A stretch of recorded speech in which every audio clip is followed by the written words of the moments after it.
Bienvenido a un audiolibro para el éxito. Comenzamos el título. Elon Musk, el empresario que anticipa el futuro. Capítulo 1. El mundo de Elon. ¿Cree que estoy loco?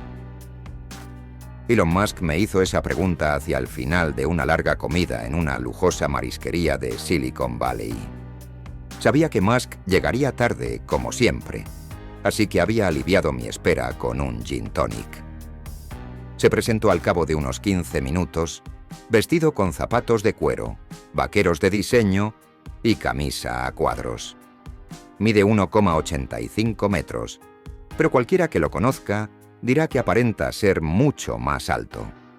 Es increíblemente ancho de hombros, robusto y fornido. Se podría pensar que saca partido de esa percha y se pavonea como un macho alfa, pero en realidad siempre parece como si se mostrase avergonzado. Se acerca hasta mí con la cabeza un poco gacha, me da un breve apretón de manos y se sienta. Necesita algunos minutos para calentar motores y sentirse cómodo. Musk me había pedido que comiéramos juntos para negociar, en cierto modo. 18 meses antes, yo le había informado de mi intención de escribir un libro sobre él, y él me había informado de su intención de no colaborar conmigo. Su rechazo me dolió, pero hizo aflorar el reportero testarudo que hay en mí. Si tenía que escribir el libro sin él, lo haría. Los empleados que habían abandonado Tesla Motors y SpaceX, las empresas de Musk, y que estarían dispuestos a que yo los entrevistara, se contaban por decenas. Además, conocía a muchos de sus amigos. Las entrevistas se sucedieron sin descanso, un mes tras otro. Después de haber hablado con unas 200 personas, volví a tener noticias de Musk. Me llamó a mi casa y me dijo que había dos alternativas. Podía ponerme las cosas muy difíciles o podía ayudarme con el proyecto. Estaba dispuesto a cooperar, siempre y cuando pudiera leer el libro antes de su publicación y añadir notas a pie de página.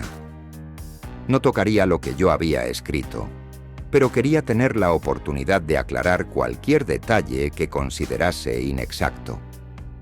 Comprendí los motivos de aquella petición. Deseaba tener cierto control sobre su biografía. Además, tiene la mentalidad de un científico, y el menor dato erróneo lo sumiría en la angustia. Si algún desliz se colase en una página impresa, se sentiría carcomido por dentro. Pero por mucho que entendiera su punto de vista, no podía dejarle leer el libro por razones profesionales, personales y prácticas.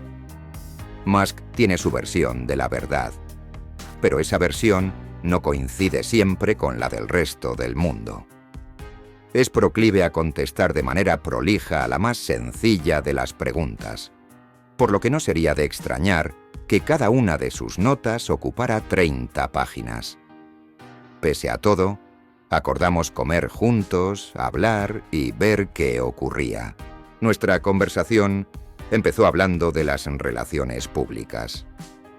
Musk los quema a una velocidad de vértigo, y Tesla, su empresa automovilística, estaba buscando en aquel momento un nuevo jefe de comunicación. ¿Quién es el mejor relaciones públicas del mundo?, preguntó de forma muy muskiana. Después hablamos de conocidos comunes, de Howard Hughes y de Tesla. Cuando el camarero vino a apuntar la comanda, Musk le pidió que le indicara algunos platos que se adaptaran a su dieta baja en carbohidratos. Al final, se decidió por langosta frita en salsa de calamar. La negociación no había comenzado, y Musk ya estaba hablando por los codos. Me dijo que era lo que más le quitaba el sueño: la posibilidad de que Larry Page, director general y cofundador de Google, estuviera construyendo un ejército de robots inteligentes capaz de destruir a la humanidad. Es algo que me preocupa mucho, confesó. El hecho de que Musk fuera amigo íntimo de Page y de que éste le pareciera una persona llena de buenas intenciones no lo tranquilizaba. De hecho, Ahí estaba la raíz del problema.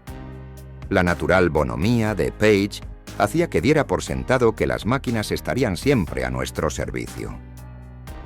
Yo no soy tan optimista. Podría crear algo maligno por accidente, dijo Musk. Engulló la comida en cuanto se la sirvieron. No la masticó, sino que la hizo desaparecer de un par de bocados.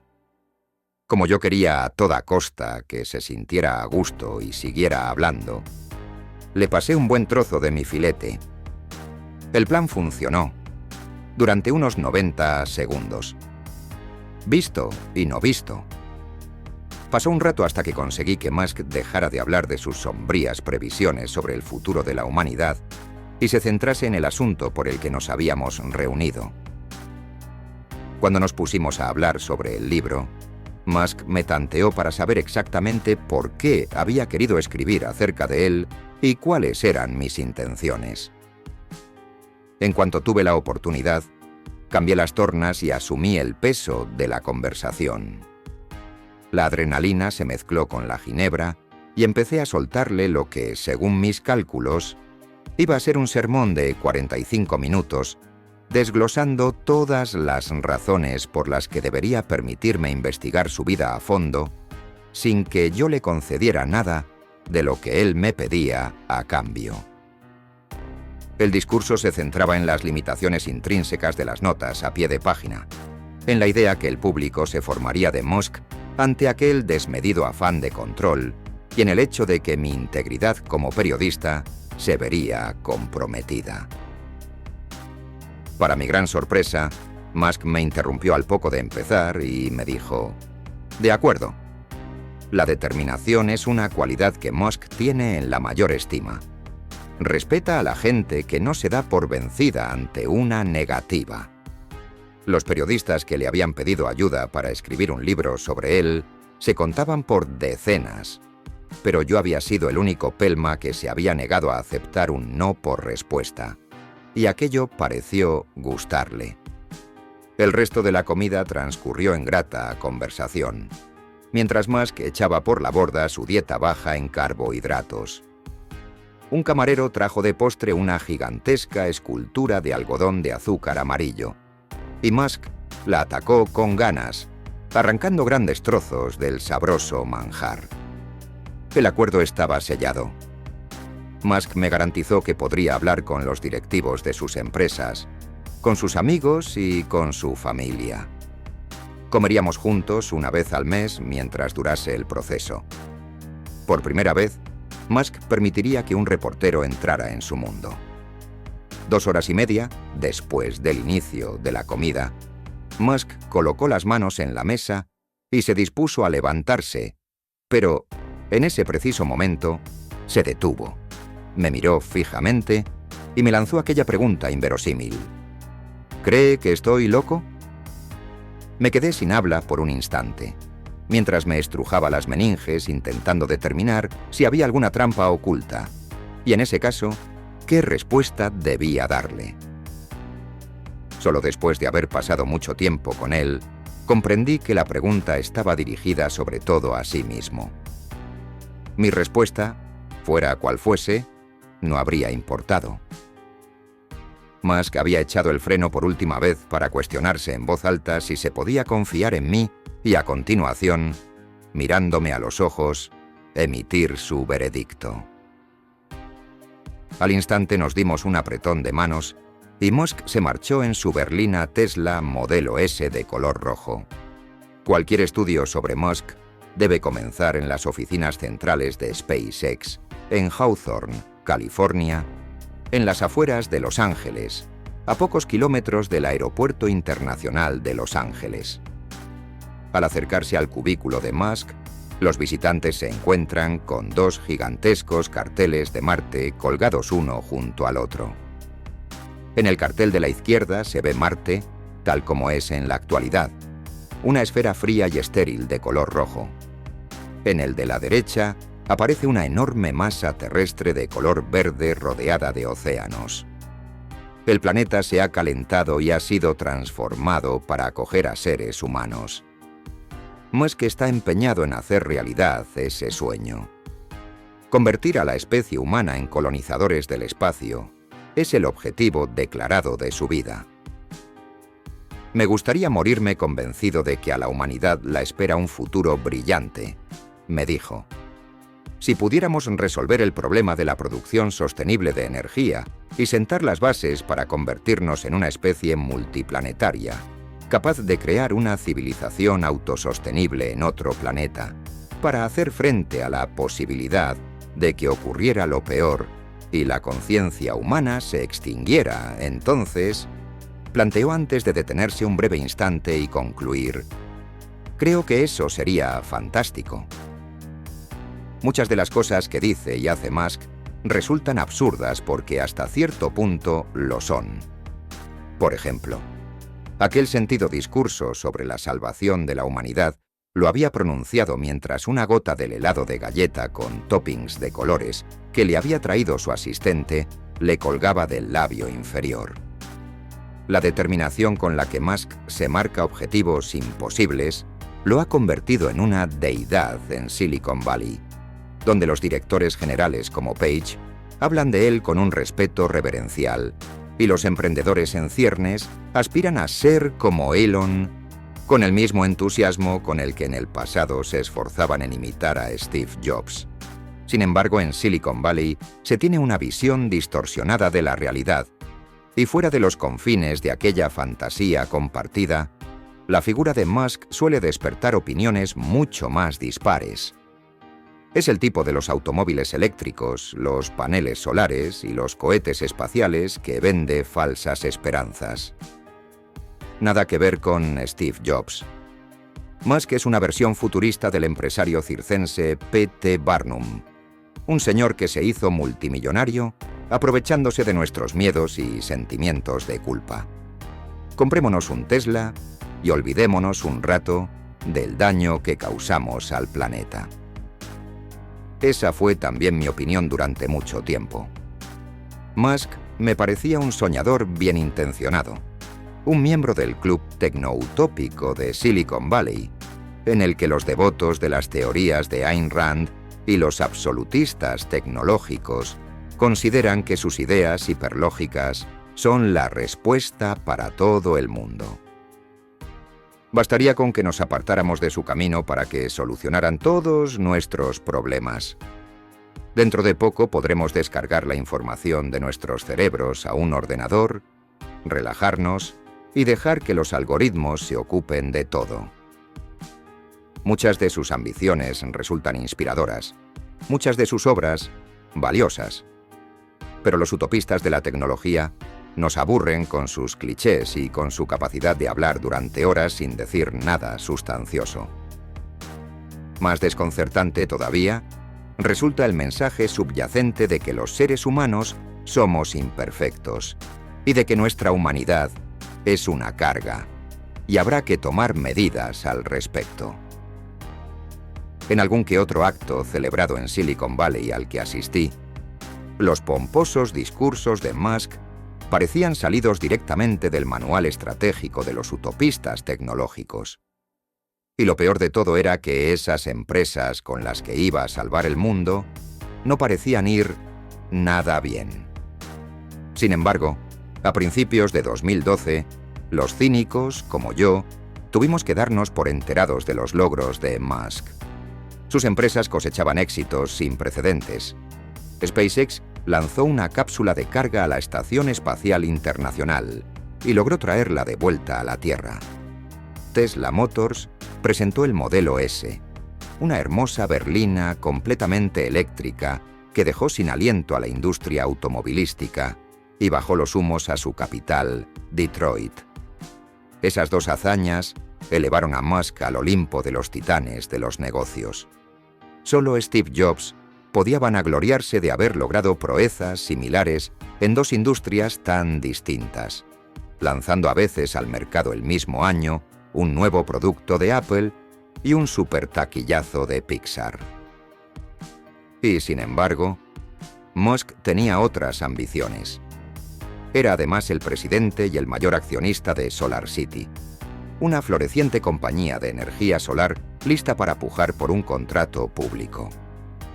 Musk se las había arreglado para conseguir, aparentemente de un tirón, los mayores avances que las industrias espacial, automovilística y energética habían visto durante décadas. Aquel mismo año decidí comprobar de primera mano cómo era Musk y escribir un reportaje sobre él para Bloomberg Businessweek. En aquel momento de su vida, todo pasaba por el filtro de su ayudante, Mary Beth Brown, una especie de apéndice inseparable de él, que me invitó a visitar lo que he dado en llamar Musklandia. Cualquiera que entre en Musklandia por primera vez quedará perplejo. Te indican que aparques en One Rocket Road, en Hawthorne, donde SpaceX tiene su sede. Parece imposible que en Hawthorne pueda prosperar nada bueno. Se trata de una zona desolada del condado de Los Ángeles en la que casas, tiendas y restaurantes destartalados rodean enormes complejos industriales que parecen haber sido construidos por alguna clase de movimiento arquitectónico obsesionado con los rectángulos. ¿De verdad ha elegido Elon Musk semejante escombrera para levantar ahí su empresa? Sin embargo, las cosas empiezan a tener sentido cuando vemos un espectacular rectángulo de 51.000 metros cuadrados pintado de un blanco espiritual. Se trata del edificio principal de SpaceX. Solo tras cruzar las puertas de SpaceX se hizo evidente la grandeza de los logros de aquel hombre. Musk había construido una fábrica de cohetes espaciales en medio de Los Ángeles. Una fábrica que, además, no se dedicaba a producir un único cohete, sino muchos, y a partir de cero. Se trataba de un espacio gigantesco, sin divisiones de ninguna clase. Hacia el fondo, había enormes plataformas de carga y descarga que facilitaban la llegada de bloques de metal, transportados después a máquinas de soldar de 2 metros de altura. En un extremo había técnicos con bata blanca que fabricaban placas base, radios y otros aparatos electrónicos.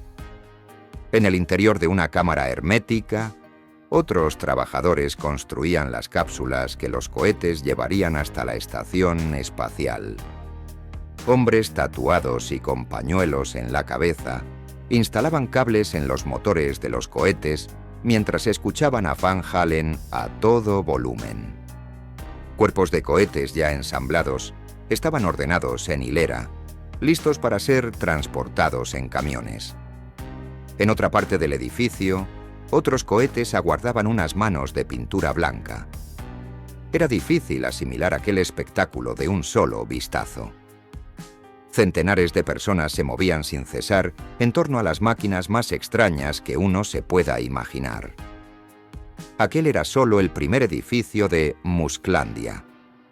SpaceX había adquirido varias naves industriales que antaño habían formado parte de una factoría de Boeing en la que se fabricaban los fuselajes de los 747. Una de las naves tiene un techo curvo y parece un hangar. Es el estudio de diseño, investigación y desarrollo de Tesla. Allí es donde se ideó el Modelo S y su sucesor, el Modelo X SUV. En el aparcamiento exterior, Tesla ha construido una de las estaciones en las que los conductores de Los Ángeles pueden recargar gratuitamente sus vehículos. Resulta fácil de localizar, puesto que Musk ha instalado un obelisco rojo y blanco que exhibe el logotipo de Tesla y se alza en medio de una piscina infinita. En mi primera entrevista con Musk, que tuvo lugar en el estudio de diseño, empecé a familiarizarme con su forma de hablar y trabajar. Es un tipo con aplomo, aunque no siempre sabe demostrarlo. A veces, la primera impresión que da es la de ser alguien tímido y de una torpeza social casi patológica. No ha perdido del todo su acento sudafricano, cuyo encanto no basta para compensar sus titubeos al expresarse. Como muchos ingenieros y físicos, Musk no duda en interrumpirse hasta encontrar la palabra exacta, o en prodigarse en esotéricas disquisiciones científicas sin considerar que su interlocutor pueda necesitar ayuda o alguna simplificación. Espera que uno esté a la altura. Sin embargo, nada de eso resulta desagradable. De hecho, a Musk le gusta mucho bromear y puede ser absolutamente encantador. Lo que ocurre es que en cualquier conversación con él, se siente la presión de que todo debe dirigirse a un propósito muy concreto. Es un hombre que nunca habla a la ligera. Necesité unas 30 horas de entrevistas para que bajara la guardia y me permitiera adentrarme en otro nivel diferente, más profundo, de su mente y su personalidad. La mayoría de los directores generales de alto nivel están rodeados de personas en las que delegan. Musk se mueve por Musklandia prácticamente en solitario. No es la clase de persona que se escabulle en el restaurante, sino el dueño del negocio que se mueve con autoridad. Musk y yo hablamos mientras recorríamos la planta principal del estudio de diseño, inspeccionando prototipos de piezas y vehículos. Cada vez que se detenía, los empleados se abalanzaban sobre él y lo atiborraban de información. Él escuchaba atentamente, procesaba lo que oía y asentía con la cabeza cuando estaba satisfecho. Las personas se alejaban y él se dirigía al siguiente puesto de información. En cierto momento, el jefe de diseño de Tesla, Franz von Holzhausen, quiso que Musk echara un vistazo a los nuevos neumáticos y llantas que acababan de llegar para el modelo S y a los acabados de los asientos para el modelo X. Hablaron allí mismo y después se dirigieron a una zona privada en la que los ejecutivos de una empresa puntera de software de gráficos habían preparado una presentación. Deseaban mostrarle a Musk una nueva tecnología de proyección tridimensional que permitiría a Tesla pulir el acabado de un modelo S virtual y observar con todo detalle el efecto de las sombras y las farolas sobre la carrocería del automóvil. Los ingenieros de Tesla querían contar con aquel sistema, pero para ello necesitaban la aprobación del jefe. Los visitantes hicieron cuanto estuvo en su mano para venderle la idea, mientras el ruido de los taladros y de los gigantescos ventiladores industriales ahogaba sus palabras. Musk, vestido con lo que viene a ser su uniforme de trabajo, zapatos de cuero, vaqueros de diseño y camiseta negra, se puso unas gafas 3D para ver la presentación, que no pareció impresionarlo demasiado. Les dijo que se lo pensaría y se encaminó hacia el lugar del que procedía el ruido más escandaloso, un taller situado al fondo del estudio de diseño en el que ingenieros de Tesla estaban montando los andamios para construir las torres decorativas de 9 metros que adornan las estaciones de carga. Parece que podrían soportar un huracán de categoría 5, dijo Musk. Hagámoslas un poco más estilizadas. Al final, Musk y yo subimos a su automóvil, un modelo S negro, y regresamos al edificio principal de SpaceX. Probablemente haya demasiados tipos brillantes a los que solo les interesa Internet, las finanzas y el derecho, me dijo de camino. Eso explica en parte que no hayamos avanzado en innovación. Hasta aquí el capítulo 1. Esperamos que lo hayas disfrutado y si es así, danos un like y suscríbete para seguir compartiendo contigo los próximos capítulos de esta serie de audiolibros. Nos vemos en el siguiente. Éxitos.